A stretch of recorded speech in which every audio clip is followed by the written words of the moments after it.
¿Qué hola gente? ¿Cómo están? Bienvenidos a Rebelión. Un gustazo tenerlos de nuevo aquí. Continuemos. Va. Hoy en el devocional, ¿qué tenemos? Hoy tenemos... ¿Hoy qué tenemos? Hoy tenemos a Lucas 16, Génesis 27 al 46, luego Génesis 28, 1 al 22 y Salmo el 21. Antes de comenzar, quisiera platicar un poquito con ustedes sobre lo que pasó ayer. Ayer leímos Lucas 15 y eran tres parábolas diferentes con significados similares, pero después de leer algunos comentarios bíblicos me quedaron cosas muy padres. Por ejemplo, ¿se acuerdan que antes de las parábolas los fariseos estaban criticando a Jesús por su convivencia con los pecadores? Obviamente eran pecadores arrepentidos, pero eran gente abiertamente pecadora, explícitamente pecadora, eh, era muy conocido que era pecador. Entonces era algo muy incómodo para los fariseos y para los estudiosos de la Biblia, pues que Jesús se juntara con ellos por alguna razón, porque los consideraron inmundos. Entonces la buena práctica de un judío pues debería no incluir no juntarse con esas personas, ¿no? Entonces, lo que querían, yo siento que muchas veces sus críticas no eran como que se preocuparan por la reputación de Jesús, así como Jesús, lo hacemos porque te cuidamos. No, yo creo que en un principio la razón principal era poderte desacreditar, ¿sabes? Como decir, miren a Don Milagros, miren a Don Sanidades, ¿no? Yo creo que era un poquito más en ese sentido y como juzgar a Jesús en su actuar, ¿no? Porque obviamente ellos querían ponerse por encima de Jesús por todo lo que hacían, por todas sus actitudes, por toda su religiosidad y devoción, querían ponerse por encima para poderlo desacreditar. Recordemos que cuando conocemos a alguien que de alguna manera nos sobrepasa en algún sentido, pues nuestro orgullo se ve afectado, nuestra humildad se ve afectada y pues en muchas ocasiones si no tienes la madurez suficiente lo que buscas es desacreditar, así. Pero bueno, eso es solo la primera parte. Luego otra cosa que me llamó mucho la atención es que el comentario bíblico trata de equiparar cada una de las historias a una figura de Dios, a una imagen de Dios. O sea, al pastor y la oveja, obviamente a Jesús como pastor. A la mujer que pierde la moneda como al Espíritu Santo. Y obviamente al padre de los hijos como el padre. Una cosa muy curiosa es que menciona que la oveja se pierde, camina sola y se pierde por sí sola, pero hay una especie de ingenuidad y ignorancia en la oveja. La moneda no puede moverse. La moneda solo se pierde, ¿sabes? Como que su condición de perdida, ella no la puede ni restaurar ni agravar, solo está perdida por condición. Y hablaba como que el ser humano de alguna manera por condición natural está perdido. Entonces, el único que lo puede rescatar es Dios. La moneda no puede quitar su condición de perdida o extraviada. Y luego viene la del hijo pródigo que con toda alevosía y con toda ventaja desestima la herencia de su padre, la vejez de su padre, el respeto a su familia y decide embarcarse en un viaje para intencionalmente reventarse, ¿no? Entonces, son figuras distintas, sin embargo, todas y cada una necesitan de la intervención divina para ser restauradas. Todas. Todas. Ni la oveja vuelve sola. Bueno, sí, el hijo vuelve solo. Pero quien lo restaura es el Padre. O sea, no puede ser restaurado solo. ¿Sí me explico? Porque aunque vuelva, su condición de perdido no es donde se hallaba. Su condición de perdido es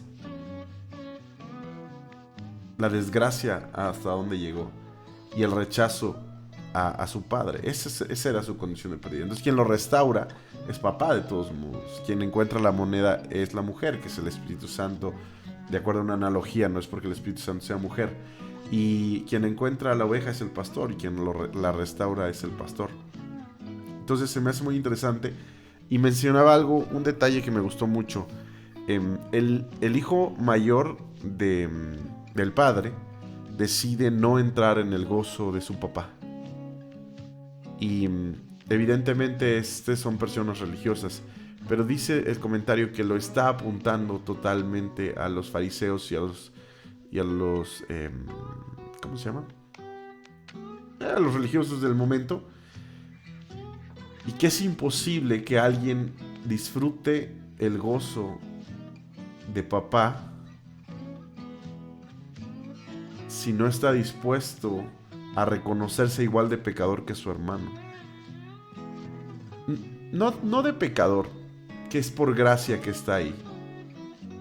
¿Sí? El problema es que el hermano mayor ya piensa que se lo merece. O sea, ha estado tantos años ahí que dice, esto es mío, nadie me lo puede quitar, soy digno de...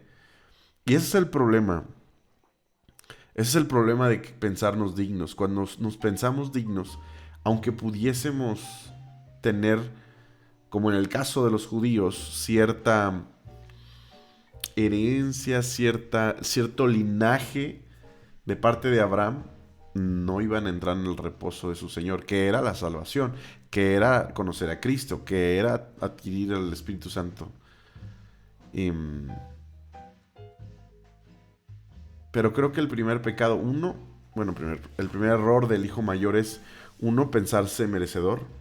2, juzgar a aquellos que pecan de manera tan evidente o pecan de manera tan extravagante y llegan a Dios y son perdonados. Ese celo, ese resentimiento de cómo Dios hace eso, cómo papá lo recibe con los brazos abiertos cuando todo lo malo que hizo, esa falta de capacidad para entender la gracia, la brutal gracia que genera papá. A tal grado es la gracia que genera papá, que aun cuando llega el hijo, el padre no se espera con la mano así como, a ver, bésame la mano, pídeme perdón, sino hay un exuberante amor de papá hacia el hijo, y lo envuelve y lo abraza y lo viste y lo transforma para que deje de ser un perdido desechado a que de nuevo sea hijo en casa de papá. Entonces hay cosas muy curiosas, son 3 parábolas muy ricas en material o en interpretación. Obviamente la tercera es la mayor, por eso se vuelve una prédica muy común, pero bueno, quería comentárselos, quería que lo supieran junto conmigo. Y bueno, pues comenzamos el día de hoy.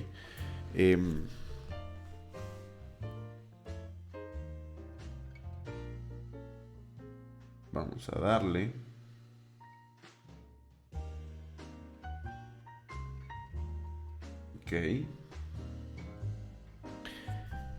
Ok. Día 21. Lucas 16. El mayordomo infiel. Decía también Jesús a los discípulos: había cierto hombre rico que tenía un mayordomo, y éste fue acusado ante él de derrochar sus bienes. Entonces lo llamó y le dijo: ¿qué es esto que oigo acerca de ti? Rinde cuentas de tu administración, porque no puedes ser mayordomo. Y el mayordomo se dijo a sí mismo, porque no puede ser más mayordomo. Y el mayordomo se dijo a sí mismo: ¿qué haré? Pues mi señor me quita la administración, no tengo fuerza para acabar y me da vergüenza mendigar. Ya sé lo que haré. Para que cuando se me destituya de la administración me reciban en sus casas, y llamando a cada uno de los deudores de su señor, dijo al primero: ¿cuánto le debes a mi señor? Y él le dijo: 100 barriles de aceite. Y le dijo: toma tu factura, siéntate pronto y escribe 50. Después dijo a otro: ¿y tú cuánto debes? Y él respondió: 100 medidas de trigo. Él le dijo: toma tu factura y escribe 80. El Señor elogió al mayordomo injusto porque había procedido con sagacidad, pues los hijos de este siglo son más sagaces que en las relaciones con sus semejantes que los hijos de luz.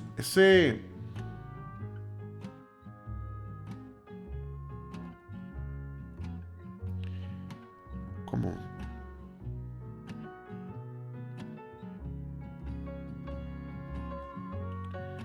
Creo que tendremos un problema, Houston.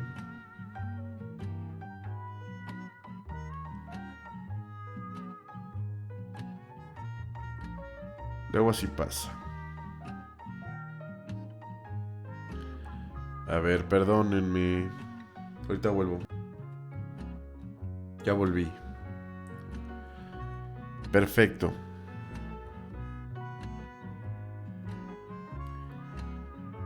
Luego así pasa. Pero bueno, seguimos. El Señor elogió al mayordomo injusto que había procedido con sagacidad, pues los hijos de este siglo son más sagaces en las relaciones con sus semejantes que los hijos de luz. Eso, señores, recuérdenlo, ¿eh? Siempre alguien que ya se maleó, digamos, en las relaciones con el mundo, siempre, aunque se vuelva hijo de Dios, yo pienso que queda maleado. Eso no significa que esté mal, porque fue transformado y salvo y su corazón está bien, pero ya saben distinguir cuando alguien está obrando mal. Son más mal pensados, inclusive pueden ser más estratégicos, más sagaces, como dice aquí, más aventados que aquellas personas que nacen o que crecen pues en un contexto cristiano, no sé, ¿sabes? Eso siempre lo he pensado. Igual no significa exactamente lo que yo estoy diciendo, pero pues a mí me parece que significa eso. Y yo os digo: haceos amigos por medio de las riquezas injustas, para que cuando falten os reciban en las moradas eternas. Eso no lo entiendo muy bien. El que es fiel en lo muy poco, es fiel también en lo mucho. Y el que es injusto en lo muy poco, también es injusto en lo mucho. Por tanto, si no habéis sido fieles en el uso de las riquezas injustas, ¿quién os confiará las riquezas verdaderas? Y si no habéis sido fieles en el uso de lo ajeno, ¿quién os dará lo que es vuestro? Ningún siervo puede servir a dos señores, porque aborrecerá a uno y amará a otro, o se apegará a uno y despreciará a otro. No podéis servir a Dios y a las riquezas.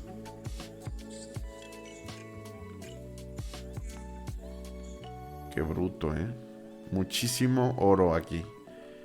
Pero no entiendo muy bien eso de que haceres amigos por medio de las riquezas injustas, para que cuando falten nos reciban las moradas eternas. ¿A qué se refiere?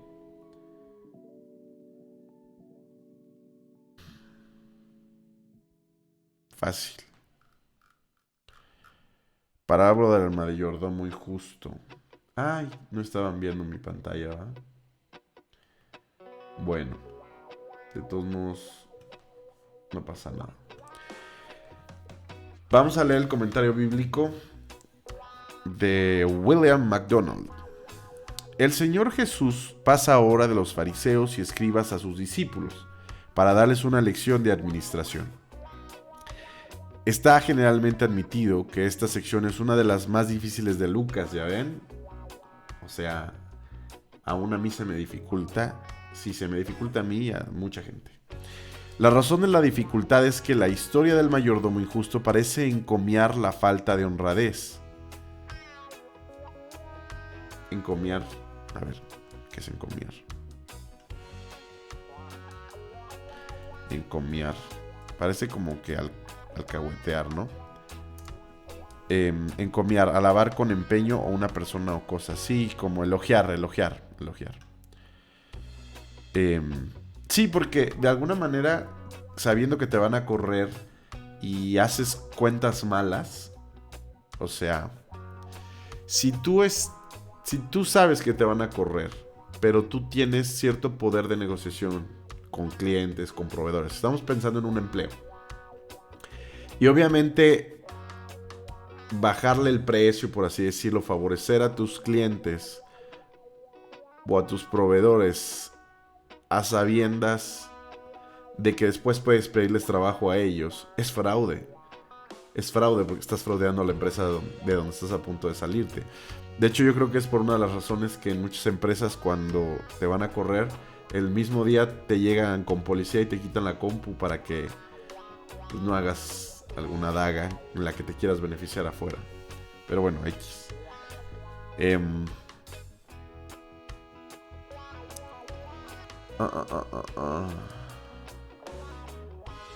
Parecen comer la falta de honradez, pero veremos que no es así. Según seguimos la historia, el rico en esta historia representa al mismo Dios. Un mayordomo es aquella persona a la que se ha confiado la administración de la propiedad de otra persona. Por lo que toca a esta historia, cualquier discípulo del Señor es también un mayordomo.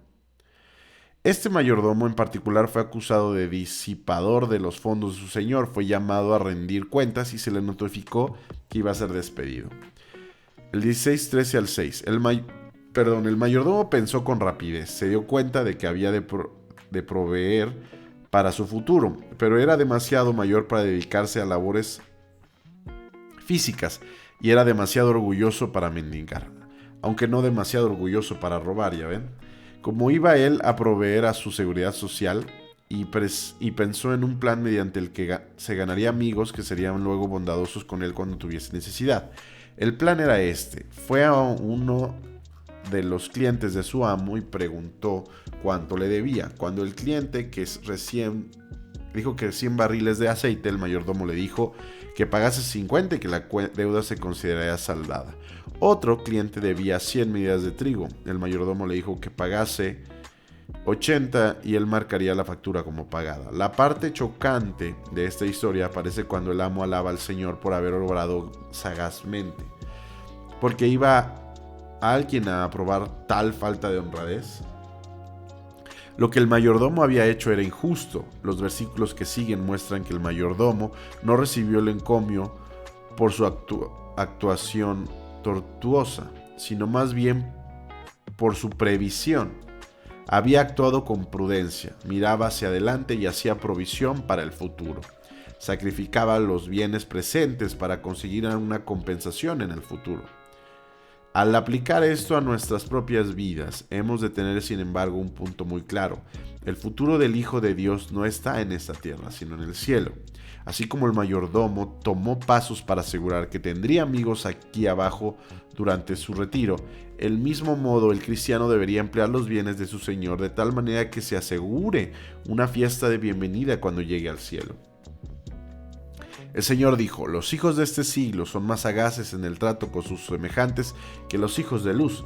Esto significa que los impíos e inconversos muestran más sabiduría en proveer para su futuro en este mundo que los verdaderos creyentes muestran en guardar tesoros en el cielo. También son mejores probablemente haciendo negocios la gente que no conoce a Dios. Es probable. Ahora, mi interpretación tampoco está muy loca, ¿eh? Yo hablaba más de gente que conoce a Dios después de haber estado alejado de Él y después queda maleadilla. No que haga cosas malas, sino que uno es más astuto ya para algunas cosas. Ustedes juzguen si es cierto o no. Nunca dije que hicieran cosas malas, ¿eh? Solo que son más astutos. Deberíamos ganarnos amigos por medio de las riquezas injustas. Es decir, deberíamos emplear el dinero y las otras cosas materiales de tal manera que ganemos almas para Cristo y que así hagamos amistades que durarán para toda la eternidad. Pearson lo expresa con claridad. El dinero se puede emplear en comprar Biblias, libros, tratados y por tanto, de manera indirecta, las almas de los hombres. Así, lo que era material y temporal se torna en inmortal, no material, espiritual y eterno.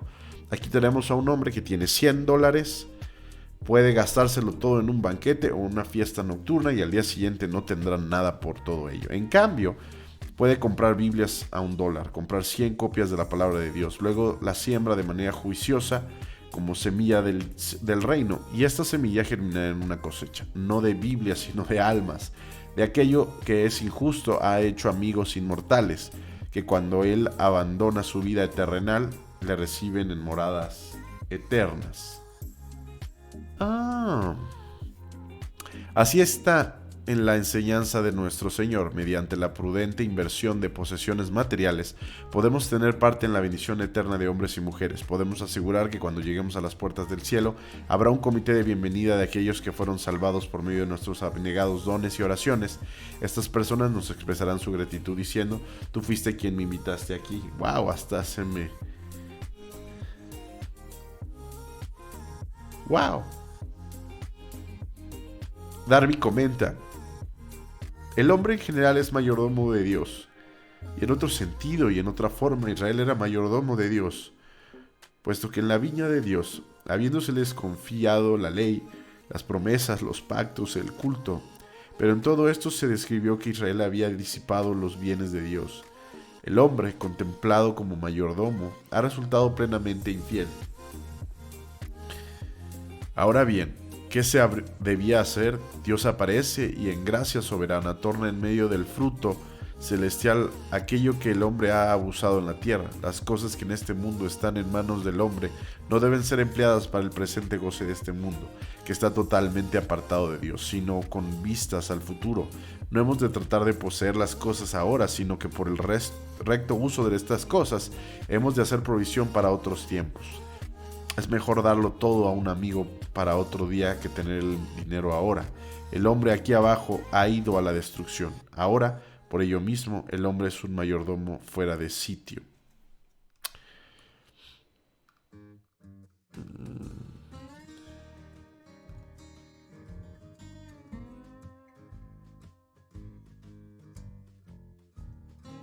Bueno, regresemos a...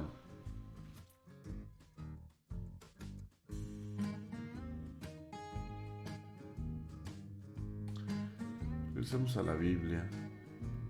¿Qué? ¿Puedo regresar o qué? Así. Ok.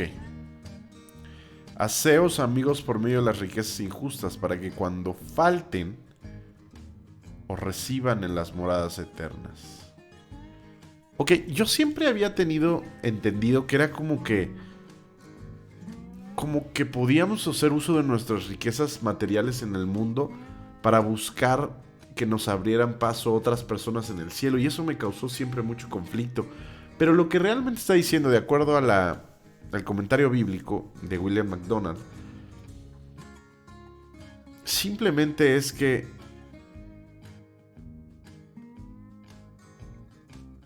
si nosotros usamos nuestros recursos terrenales para bendecir gente aquí, probablemente haya gente en el cielo que nos reciba con gusto. Ellos no pueden hacer nada para aceptarnos allá arriba o no, o rechazarnos. Pero quiero suponer que un gozo grande puedes encontrar de saber que te están recibiendo. No lo entiendo muy bien. A veces pienso que el gozo, simple hecho de estar en la presencia de Dios eternamente, es un gozo tan grande que tiende al infinito. Para aquellos que son matemáticos me van a entender. Si el gozo de Dios tiende al infinito, el gozo de estar en la presencia de Dios es tan grande que tiende al infinito, y tú agregas a infinito más 1,000,000, la realidad es que la cantidad no se mueve. ¿Sí me explico? Entonces, esas cosas no lo sé. No sé si puedes tener más o menor gozo en el cielo por ver a gente allá arriba. No sé si te puedes entristecer en el cielo. Imagínate que llegues al cielo y no veas a alguien importante en tu vida. ¿Te puedes entristecer estando en el cielo? ¿Puede no haber gozo por eso? No lo sé. No lo sé. Son misterios. Lo que sí dice es que uses... Mira, la enseñanza fuera de cualquier cuestionamiento sobre existencia post-mortem o existencia celestial es que utilices los recursos que tienes en la tierra, que Dios te los da, porque ni siquiera Dios te los ha... O sea, ni siquiera son tuyos, para bendecir a otras personas. Tu conocimiento bíblico, tu... No sé, el hecho inclusive compartir la Biblia es usar tus recursos, porque tú tienes un recurso que Dios te dio, el conocimiento bíblico, tus Biblias, no sé, bendice a otras personas. Haced amigos por medio de las riquezas injustas. O sea, que tú no trabajaste para ellas, Dios te las está dando. Y aunque tú piensas que tu trabajo, tú trabajas para Él, déjame decirte que la Biblia dice que quien te da fuerzas, quien te da energía, inteligencia, quien te bendice en tu trabajo es Dios. Entonces, damas y caballeros, siguen siendo riquezas injustas, porque Dios no las dio. Nosotros solo las disfrutamos. Para que cuando falten o reciban en las moradas eternas, cuando se acabe la riqueza de la vida, haya riqueza en el cielo. Ok. Los fariseos y la ley. Los fariseos, que eran amantes del dinero, oían todas estas cosas y se burlaban de Jesús. Así, o sea, qué tonto, no quiere ser rico como nosotros. Y él les dijo: vosotros sois lo que os justificáis a vosotros mismos ante los hombres. Pero Dios conoce vuestros corazones, porque lo que entre los hombres es de alta estima, abominable es delante de Dios. ¡Pum! ¡Qué fuerte! Porque lo que entre los hombres es de alta estima, abominable es delante de Dios. Deberíamos poner esto en nuestros corazones tatuado, para que jamás lo olvidemos, para que jamás nos dejemos impresionar por este mundo, por lo que hace o lo que no hace. ¡Qué fuerte!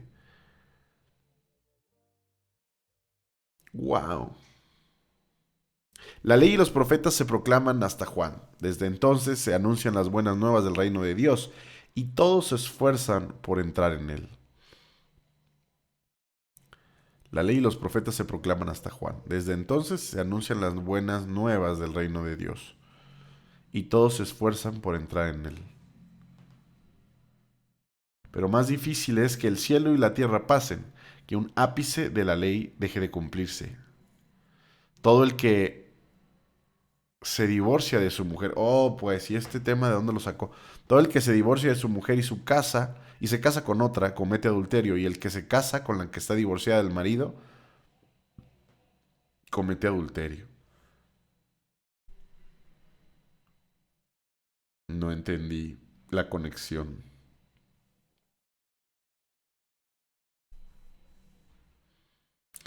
No entendí nada. Y luego ya nada más falta el rico y Lázaro. Vamos a leerlo hoy. Mucho comentario bíblico, ¿eh? Mucho comentario bíblico. Ok. Los fariseos no eran solo orgullosos e hipócritas, sino que eran demasiado avaros. Creían que la piedad era una forma de conseguir ganancia. ¿Cómo? Habían escogido la religión como alguien escogería una profesión lucrativa. Oh. ¡Pum! El servicio de ellos creían que la piedad era una forma de conseguir ganancia. O sea, que creían que la religión era una forma de conseguir ganancia. Fuerte. Profesión lucrativa. El servicio de ellos no estaba dirigido a glorificar a Dios y a ayudar a sus semejantes, sino a enriquecerse ellos mismos. Al oír al Señor Jesús enseñar que debían abandonar las riquezas de este mundo y atesorar su riqueza en el cielo, se burlaban de él. Para ellos el dinero era más real que las promesas de Dios. Nada iba a detenerlos de acumular riquezas. Ese es un problema. Cuando el mundo terrenal es más real para ti en tu corazón, deja tu... Sí es real, o sea, para nosotros físicamente es real. Yo puedo tocar mi mouse, puedo tocar esta computadora, no puedo tocar las promesas de Dios. Pero en mi corazón, las promesas de Dios son más reales que esta computadora, que esta cámara, que este micrófono. Eso es lo importante. Wow. Para ellos el dinero era más real que las promesas de Dios. Nada iba a detenerlos de acumular riquezas. Exteriormente los fariseos parecían piadosos y espirituales. Se contaban como rectos a la vista de los hombres, pero por debajo de su engaño exterior Dios veía la avaricia de sus corazones. A él no le engañaban con sus falsas pretensiones. El tipo de vida que ellos exhibían y que otros aprobaban era abominación para Dios. Salmo 49, 18. A ver, déjenme ver. ¿Qué dice el Salmo 49, 18?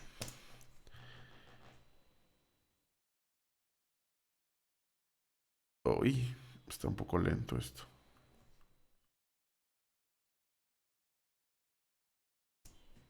Ok. Aunque mientras vivas, llame dichosa a su alma y sea elogiado por próspera. No entendí. Em, Aunque mientras viva, asimismo se felicite y aunque los hombres te alaben cuando prosperes. En esta vida se consideran dichosos y los aplauden por su éxito. Ah, ya entendí. Eso decía la NTV, fue lo último que leí. Ok, regresamos al comentario bíblico. Am, ok.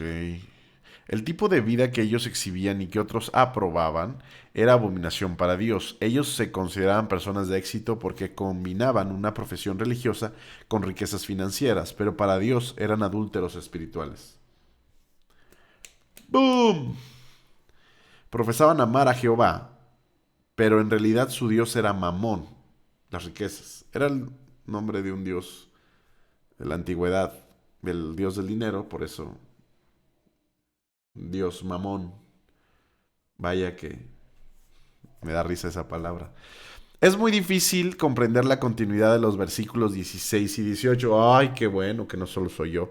En la primera lectura parecen muy carentes de relación con lo que sigue. Sin embargo, creemos que se pueden comprender mejor si recordamos que el tema del capítulo 16 es la avaricia y la infidelidad de los fariseos, los mismos que alardean de una cuidadosa observancia de la ley y son denunciados como avaros e hipócritas. El espíritu de la ley está en acusado contraste con el espíritu de los fariseos. A ver, ¿qué dice el 16? Ya no me acuerdo. La ley y los profetas se proclamaron hasta Juan. De repente empezó a hablar de eso. Desde entonces se anuncian las buenas nuevas del reino de Dios y todos se esfuerzan por entrar en él. Eso es lo que dice. Regresemos al comentario bíblico. Sin embargo, creemos que se pueden comprender si recordamos que el capítulo 6, la avaricia y la fidelidad de los parfiros, los mismos que alardeaban de una cuidadosa observancia de la ley, son denunciados como avaros e hipócritas. El espíritu de la ley está en acusado en contraste con el espíritu de los fariseos. La ley y los profetas eran hasta Juan. Con estas palabras el Señor escribió la dispensación legal que había comenzado con Moisés y concluyó con Juan el Bautista. Ahora se estaba inaugurando una nueva dispensación. Desde la época de Juan se predicaba el Evangelio del reino de Dios. El bautismo salió anunciando la llegada del Rey de derecho de Israel. Ándale. Le dijo a la gente que, si se arrepentían, el Señor Jesús reinaría sobre ellos. Como resultado de su predicación y de la posterior predicación del mismo Señor y de los discípulos, hubo una bien dispuesta respuesta de parte de muchos. Todos se esfuerzan por entrar en él. Significa que aquellos que sí respondieron al mensaje literalmente asaltaron el reino. Los recaudadores de impuestos y los pecadores, por ejemplo, tuvieron que saltar por encima de los obstáculos que habían levantado los fariseos. Otros tuvieron que tratar violentamente con el amor al dinero en sus propios corazones. Se tenían que vencer los prejuicios. Pero la nueva dispensación no significa que se estuviese descartando las verdades morales básicas. Sería más fácil que pasen el cielo y la tierra a que se frustrase una tilde de la ley. Una tilde de la ley se podría comparar con la rayita horizontal de la T o el punto de la I. Los fariseos pensaban los penseros pensaban que estaban en el reino de Dios, pero el Señor les vino a decir: no podéis descuidar las grandes leyes morales del reino y pretender que un puesto en el reino, y pretender un puesto en el reino. Quizá ellos iban a preguntar: ¿qué gran precepto moral estamos descuidando? El Señor les señaló entonces la ley del matrimonio como una que nunca iba a desvanecerse. Cualquier hombre que repudia a su mujer y se casa con otra, comete adulterio, y el que se casa con la repudiada del marido, comete también adulterio. Esto es exactamente lo que los fariseos estaban haciendo en plano espiritual. Los judíos habían sido introducidos en la posición del pacto por Dios, pero estos fariseos estaban ahora volviendo la espalda a Dios en su loca prosecución de la riqueza material. Y quizá este versículo sugiere que se había hecho culpables de adulterio literal, además de espiritual. Ándale. Yo siempre había pensado que ese versículo era literal.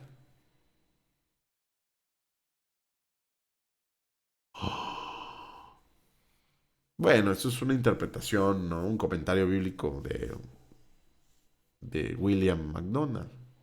No es ley. Pero sí es muy revelador, ¿eh? Sí, sí es muy revelador. Wow,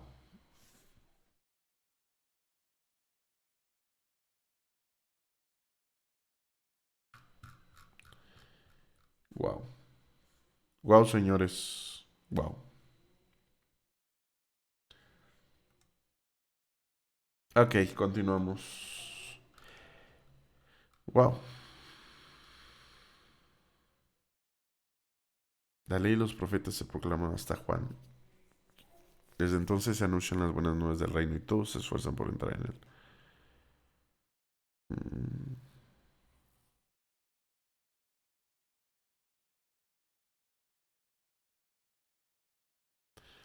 wow. Me voy a tomar unos minutos para meditarlo. Ahorita voy. Quiero que sepan que me costó trabajo digerirlo. Creo que después de haberlo leído inclusive en NTV, y claro, un comercialazo para Saba, no puedo quitarlo. Bueno. Mm, Después de haberlo leído detenidamente, creo que pude llegar a una conclusión. Mi conclusión es esta. Los fariseos ya se habían, Dios ya les había dicho como que eran usureros, ¿no? Amantes del dinero. Y se burlaban de Jesús como por Jesús no darle el suficiente valor al dinero que los fariseos sí le daban. Y Jesús les dijo que ustedes son los que realmente tapan su propia podredumbre, pero ante los ojos de Dios, esa podredumbre que tiene adentro de sus corazones no puede ser tapada. O ustedes se inventen una historia para justificarse. O sea, ustedes crean sus cuentos mentales para poder justificar su podredumbre, pero delante de Dios no hay forma de esconder tu podredumbre o tu suciedad, la suciedad de tu corazón, tus ambiciones, tus sí, en este caso sería greedy, como sí, tu ambición. Porque lo que entre los hombres es de alta estima, abominable es para Dios. Es lo que le está diciendo. Porque lo que realmente ustedes buscan en sus corazones, para Dios es abominable, ¿no? Eh, la ley y los profetas se proclamaron hasta Juan. Desde entonces se anuncian las buenas nuevas del reino de Dios. O sea, y todos se esfuerzan por entrar en él. Desde mi perspectiva, y esta es solo mi perspectiva, lo que está diciendo es, la ley y los profetas fueron hasta Juan. Desde ahí empieza un nuevo periodo de gracia, por así decirlo, que es lo que se está predicando, el reino de la gracia de Dios, de Jesús. Y todos están haciendo el esfuerzo por entrar por medio de Jesús al reino. Pero no deberíamos olvidarnos de la ley moral de Dios. Pero es más fácil que el cielo y la tierra pasen que un ápice de la ley deje de cumplirse. Desde mi perspectiva, eso dice. Es más fácil, pero no porque entremos en un periodo de gracia, los principios morales de Dios deberían hacerse hacia un lado. Esto es muy fuerte. Tenemos que seguir respetando la ley y los profetas. No como, no como, no como algo que nos permite la salvación, sino como principios morales del Dios al que buscamos agradar todo el tiempo, honrar todo el tiempo. Y si tenemos un verdadero corazón convertido a Dios, esos principios morales de la ley y de los profetas deberían reinar nuestra vida. ¿Estamos de acuerdo? De otro modo, no nos importaría a Dios y por tanto habría la posibilidad de que no fuéramos salvos. Fuerte, fuerte, fuerte. Y a lo mejor a alguien se le ocurrió, ay, ¿de qué está hablando yo? ¿Cuál ley he quebrantado? Y a lo mejor les dio un ejemplo de bote pronto, rápido, les dijo, ¿quieres saber? Bueno, pues ustedes aquí todos son divorciados y ya llevan varias mujeres y les encanta andar cambiando de mujer, ¿no? No lo sabemos. Ese contexto no lo tenemos.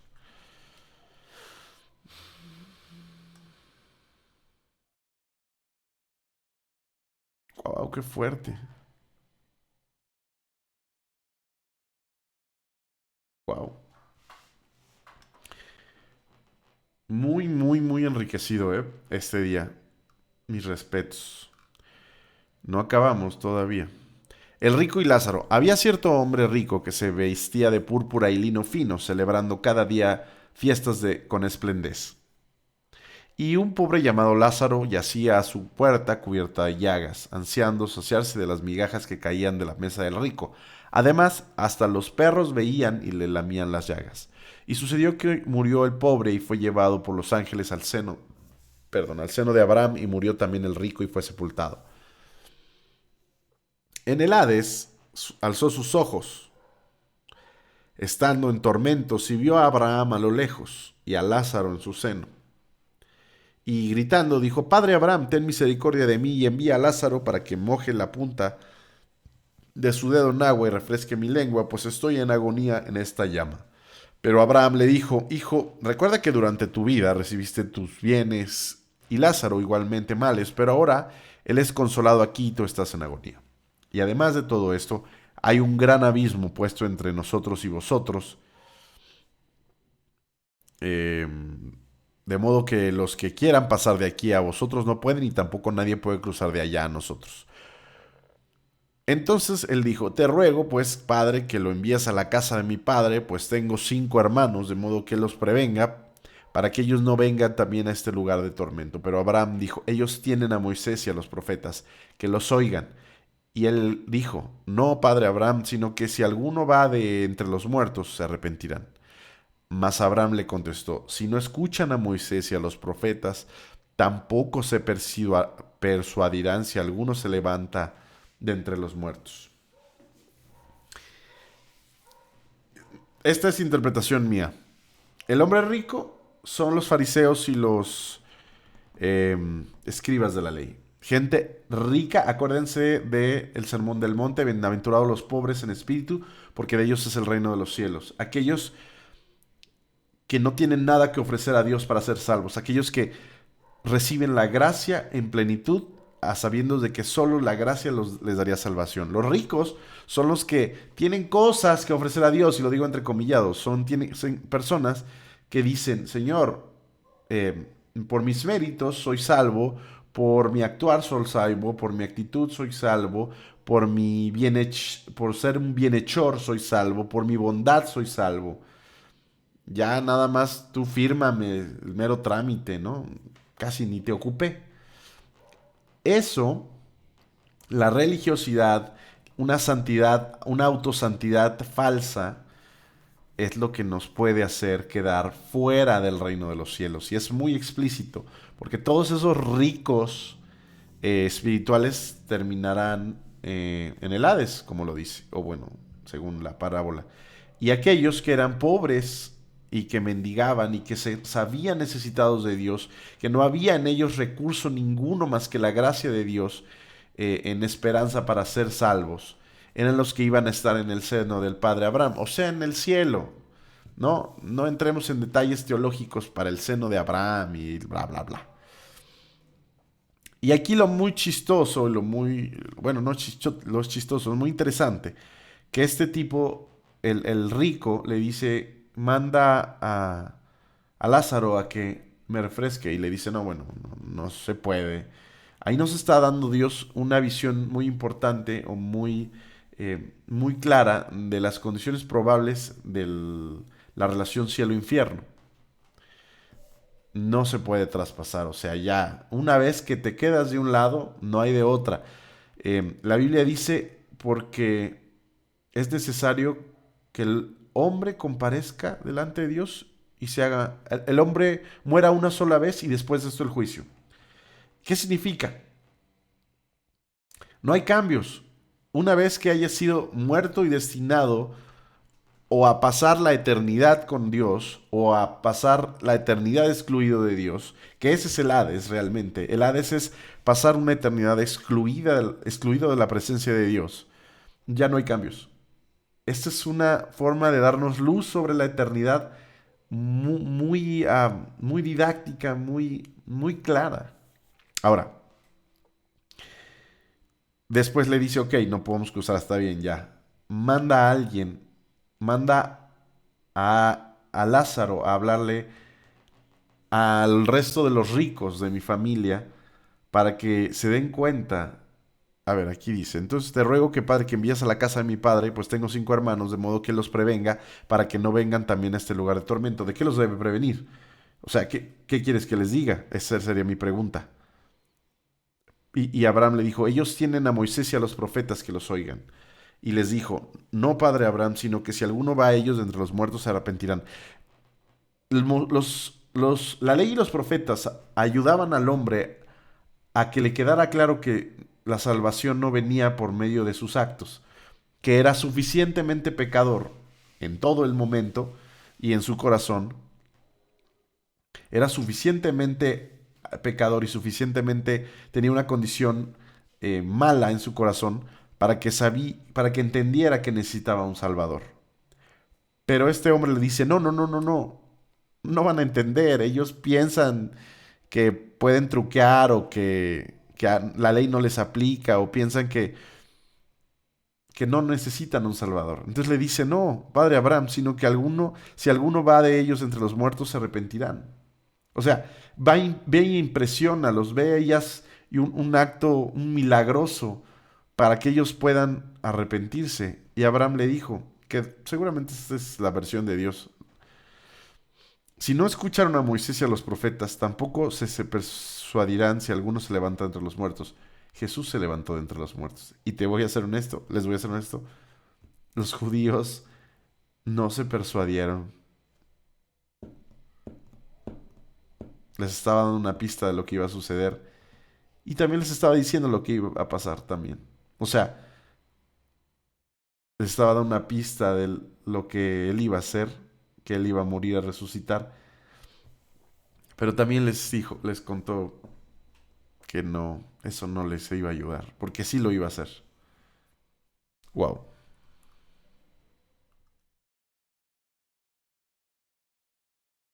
Una hora, Dios mío. Bueno, 50 minutos. No puedo creerlo. ¿Eso es todo?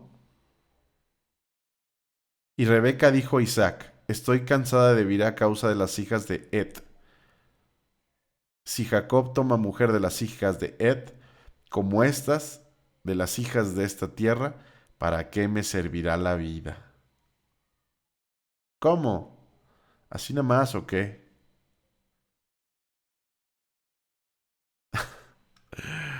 Génesis 27. Génesis 27.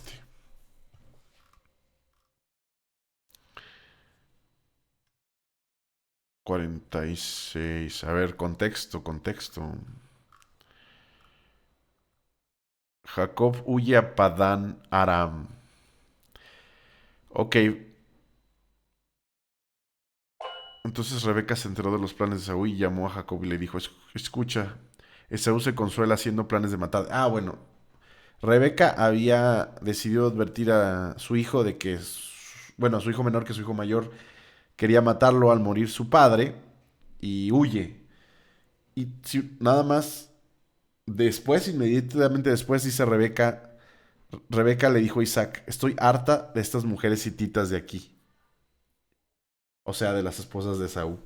Preferiría morir antes que ver a Jacob casado con una de ellas. Rebeca le dijo a Isaac, ah, pues sí, imagínatelos en la cama, ¿no? Antes de entrar a la cama. Estoy harta de estas niñas. Estoy harta. Me vuelven loca. Preferiría morir antes que ver a nuestro hijo pequeño, a mi bebé, casado con una de ellas. Y, y ya, eso es todo. Vamos a ver en qué sigue la historia.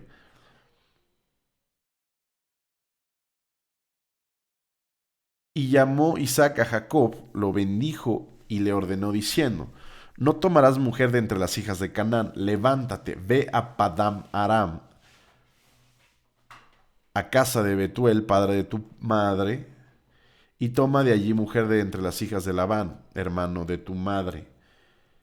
Y el Dios Todopoderoso te bendiga, te haga fecundo y te multiplique para que llegues a ser multitud de pueblos. Y te dé también la bendición de Abraham, a ti y a tu descendencia contigo, para que tomes posesión de la tierra de tus peregrinaciones, la que Dios dio a Abraham. Entonces Isaac pidió a Jacob, y éste fue a Padam Aram, a casa de Labán, hijo de Betuel arameo, hermano de Rebeca, madre de Jacob, y Esaú. Y vio Esaú que Isaac había bendecido a Jacob, y lo había enviado a Paramarama para tomar allí mujer para sí, y que cuando lo bendijo le dio órdenes diciendo, no tomarás para ti mujer de entre las hijas de Canaán, y que Jacob había obedecido a su padre y a su madre, y se había ido a Padam-aram. Vio pues Esaú que las hijas de Canaán no eran del agrado de su padre Isaac. Hasta ese momento se dio cuenta. Y Esaú fue a Ismael y tomó por mujer, además de las mujeres que ya tenía, a Mahalat, hija de Ismael, hijo de Abraham, hermana de Nebaiot. No, pues yo no sé si está tratando de parchar el problema, pero yo creo que tres mujeres está haciéndolo más grande. Es que, imagínate, Rebeca tenía dos nueras, una de por sí difícil, dos, y le fueron por una tercera. Válgame el cielo. Y salió Jacob de Berseba y fue para Harán, y llegó a cierto lugar y pasó la noche allí, porque el sol se había puesto. Tomó una de las piedras del lugar, la puso de cabecera y se acostó en aquel lugar. Y tuvo un sueño, y aquí había una escalera apoyada en la tierra, cuyo extremo superior alcanzaba hasta el cielo. Y aquí los ángeles de Dios subían y bajaban por ella. He aquí el Señor estaba sobre ella y dijo, yo soy el Señor, el Dios de tu padre Abraham, y el Dios de Isaac: la tierra en la que estás acostado te la daré a ti y a tu descendencia. También a tu descendencia será como el polvo de la tierra, y te extenderás hacia el occidente y hacia el oriente, hacia el norte y hacia el sur, y en ti, en tu simiente serán benditas todas las naciones de la tierra. Qué interesante que ya van 3 generaciones que les dice lo mismo, ¿eh? Como confirmando el pacto. He aquí yo estoy contigo y te guardaré por donde quiera que vayas y te haré volver a esta tierra. Ah. Porque no te dejaré hasta que haya hecho lo que te he prometido. Despertó Jacob de su sueño y dijo: ciertamente el Señor está en este lugar, y yo no lo sabía, y tuvo miedo y dijo: cuán imponente es este lugar. Esto no es más que la casa de Dios, y esta es la puerta del cielo. Bueno, ya sabes, pues a lo mejor las creencias de ese tiempo ya dijo: ay, aquí soñé, esta es la puerta del cielo. No. ¿Sabes qué es la puerta del cielo? ¿Sabes qué es la escalera? Y lo he escuchado interpretarlo en varias ocasiones. La escalera al cielo es Jesucristo.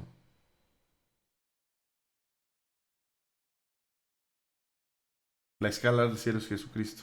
Es la única, es la única puerta al cielo que existe. En ese momento no lo entendían, así que bueno, spoiler alert para ustedes, ya existe esta revelación. Despertó Jacob de su sueño y dijo: ciertamente el Señor está en este lugar, y yo no lo sabía. Y tuvo miedo y dijo: ¿cuán? Ah, bueno, ya, puerta del cielo, sí. Y se levantó Jacob muy de mañana y tomó la piedra que había puesto de cabecera, la erigió por señal y derramó aceite por encima. Y a aquel lugar le puso el nombre de Betel. Mira. Aunque anteriormente el nombre de la ciudad había sido Luz.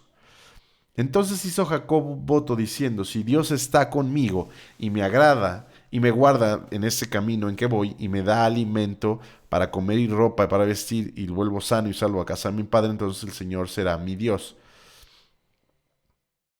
Ok, y esta piedra que he puesto por señal será la casa de Dios, y todo lo que me des te daré el diezmo. Y de todo lo que me des, ándale, es la primera vez que... Ah, bueno, la segunda vez que veo la palabra diezmo. Y esta piedra que he puesto por señal será casa de Dios. Y todo lo que me des, y de todo lo que me des te daré el diezmo. Este es un pacto que hace Jacob al saberse bendito. Porque de hecho lo pone como una condicional. Si Dios está conmigo y me guarda en este camino en que voy y me da alimento para comer y ropa para vestir, y vuelvo sano y salvo a casa de mi padre, entonces el Señor será mi Dios. Lo está poniendo a prueba. Y esta piedra que he puesto por señal será casa de Dios, aparte. Y de todo lo que me des te daré el diezmo. O sea, si tú me bendices, yo no me voy a quedar con todo. Siempre te voy a dar para honrarte. Es un pacto que hizo Jacob con Dios. Nadie lo incitó. En él nació el hecho de decir: porque sé que todo vendrá de ti, no me lo voy a quedar. Me voy a reportar con el 10%. Para que sepas, para que veas en mi agradecimiento, en mi, en mi respeto, en mi como pacto, este pacto mío. Ahora, Betel. No sé qué piensan ustedes, pero ese Betel, si ese Betel es el mismo Betel, no es diferente. Bueno, olvídenlo, confundí. Betel. Bueno, Salmo 21. Alabanza por la liberación. Para el director del coro, Salmo de David. Oh Señor, en tu fuerza se alegra el rey, y cuánto se regocijará en tu salvación. Tú le has dado el deseo de su corazón y no le has negado la petición de sus labios, porque les Tú le has dado el deseo de su corazón y no le has negado la petición de sus labios. Porque le sales al encuentro con bendición de bien, corona de oro fino colocadas en su cabeza. Vida te pidió y tú se la diste, largura de días eternamente y para siempre. Grande es tu gloria por tu salvación, esplendor y majestad has puesto sobre él. Pues le haces bienaventurado para siempre, con tu presencia le deleitas con alegría, porque él reina, porque el rey confía en el Señor y por la misericordia del Altísimo no será conmovido. Hallarás tu mano, hallará tu mano a todos tus enemigos, tu diestra hallará a aquellos que te odian. Los harás como horno de fuego en el tiempo de tu enojo.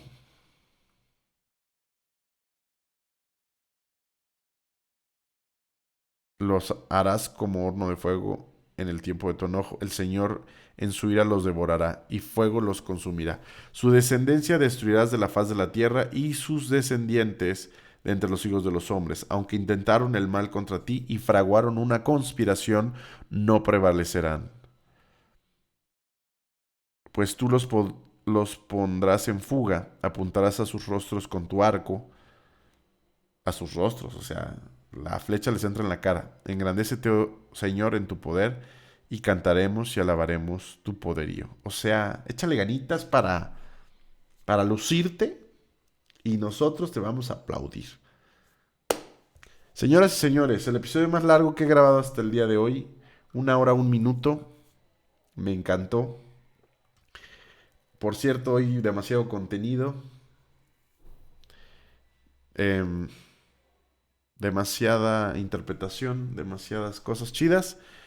Quiero decirles que esto para mí está siendo un reto. Estoy viviendo cosas interesantes.